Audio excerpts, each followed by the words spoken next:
देखते हैं, आज आप उपनिषद रहस्य की चर्चा करेंगे। जो उपनिषद है इसमें किन किन महान विद्वानों ने, किन किन हस्तियों ने इनके विषय में क्या कहा है कि उपनिषद क्यों पढ़नी चाहिए, कैसे है उपनिषद। स्वामी विवेकानंद लिखते हैं, उपनिषद का प्रत्येक पृष्ठ मुझे शांति का संदेश देता है। दैहिक, मानसिक और आध्यात्मिक स्वाधीनता यही उपनिषदों का मूल मंत्र है। अर्थात स्वतंत्र हो, अपने आप सुख को बढ़ाएं, स्वयं से विचार कर पाएं, स्वयं के गुणों को जान पाएं, अपने सुख को समझें, किसी के गुलाम न हो, इसलिए उपनिषद पढ़े। पंडित ईश्वर चंद्र विद्यासागर लिखते हैं, उपनिषद एक ईश्वर के तत्व, आध्यात्मिक विद्या का उपदेश करते हैं। इसके सिद्धांत आत्मा को अत्यंत शांतिदायक होते हैं। अर्थात जब मैं भी पढ़ता हूँ तो मुझे भी शांति होती है।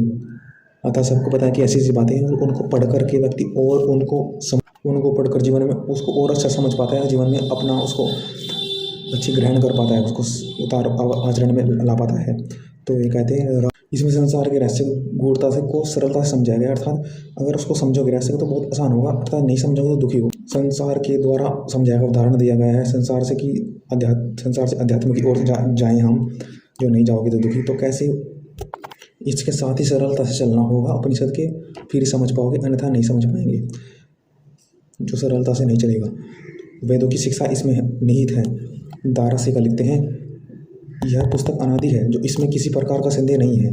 यह समस्त ईश्वरीय पुस्तकों में से यह प्राचीनतम है। यह परम सत्य का स्रोत तथा ब्रह्म ज्ञान का समुद्र है। स्वप्नहर कहते हैं कि उपनिषदों के सिद्धांत एक प्रकार से अपौरों से ही हैं। ये जिनके मस्तिष्क की यह उपज है, उन्हें केवल मनुष्य समझना भूल है। अर्थात वे ऋषि हैं। जो ऋषियों से ज्ञान प्राप्त होता है वह उपनिषद का है। वेदांत का ये अंश है, जो वेदांत ईश्वर का, ब्रह्म और प्रकृति और जीव के ओर ले जाता है। इसमें सत्य ज्ञान आनंद है, सत्य ही है वो है, और इससे व्यक्ति को उपासना ज्ञान कर्म की महत्वता पता लगती है कि एक साथ। अब देखते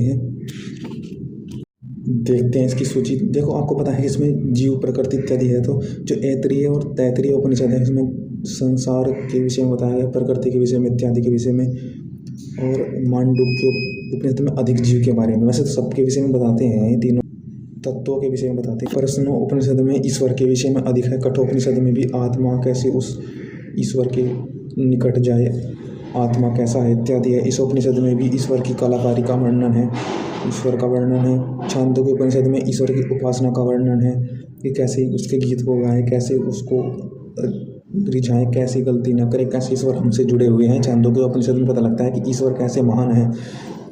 श्वेता उपनिषद में भी, श्वेतस में भी ईश्वर के विषय को हम देखते हैं। और बृहदारण्यक उपनिषद में सबसे बड़ा जो उपनिषद है बृहदारण्यक उपनिषद, उसमें भी ईश्वर के गुण, आत्मा के विषय में बताया गया है कि जीवात्मा और आत्मा, जैसे कि तदेवम अग्रम आसीद, जैसे कि सबसे पहले कौन था, वह अंधकार से पहले था, और जीवात्मा कैसे उसमें लीन है, तत्वमसि इत्यादि शब्द हैं। दार्शनिक एंटिक्यूटल द्यूरोपन लिखते हैं, उपनिषद ब्रह्म ज्ञान के भंडार है। जैसे जैसे मनुष्य का स्वाध्याय करता जाता है, मनुष्य का हृदय शांत होता रहता है, उसकी विचार शक्ति बढ़ती, मन की विकलता घटती है, और विचारों में उत्तेजना तथा मन में आनंद प्रतीत होता है। उत्तेजना होती है कुछ भी सोचने की, आनंद, सत्य आनंद प्राप्त होता है। विजय कुमार गोविंदराम हसानंद वैदिकबुक.com से इसको मंगा सकते हैं। इसका मूल्य केवल 500 है। इसको आप पोस्ट से जल्दी मंगाने के लिए VPP पोस्ट के माध्यम से मंगा सकते हैं। अतिरिक्त डाक खर्च लगेगा 30-40 रुपये, आप मंगा सकते हैं। ये कम से कम आपको 550-60 के आसपास। ओम।